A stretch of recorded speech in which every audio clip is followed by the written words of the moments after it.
अस्सलामु अलैकुम वरहमतुल्लाहि वबरकातुहू। मैं मौलाना मुश्ताक अली आप लोगों की खिदमत में हाजिर हुआ हूँ उर्दू की एक नई क्लास के साथ। आज हम हाय मखलूत को पढ़ेंगे, यानी हा को दूसरे हरूफों के साथ मिलाकर।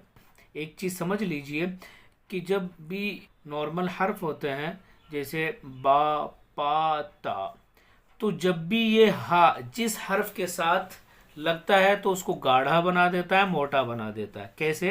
जैसे ये बा है, इसके हा लगा दिया तो इसको बा को क्या बोलेंगे? भा।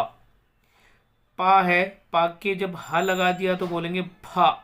तो इसी तरीके से सारे हर्फ हैं, हा लगाने से इन सब हर्फ की आवाज़ भारी हो जाती है और मोटी और गाढ़ी हो जाती है। तो देखिए, प्रैक्टिस करिए मेरे साथ पढ़ पढ़ के। भा।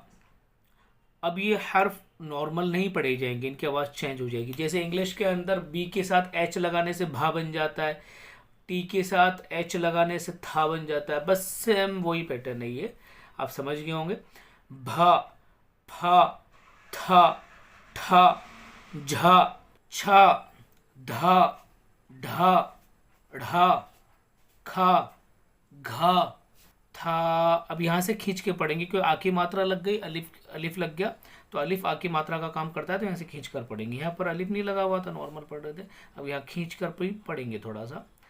था, खा, भर, भस, भट, फिर, ढब, ढक, थम, झट, छन, छत, धर, खिल, फल, खुर, घर, लिख, रख, पढ़, लठ, सुध।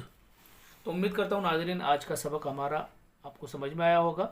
आगे की वीडियो में हम फिर पढ़ेंगे इंशाअल्लाह। इस वीडियो को खूब ज़्यादा से ज़्यादा शेयर करें। जो भाई भी उर्दू पढ़ना सीखना चाहता है तो यहाँ से सीख सकता है, इसलिए इस वीडियो को खूब ज़्यादा से ज़्यादा शेयर करें। आप भी मुझे अपनी ख़ास दुआओं में याद रखिएगा। अस्सलामु अलैकुम वरहमतुल्लाहि वबरकातुहू।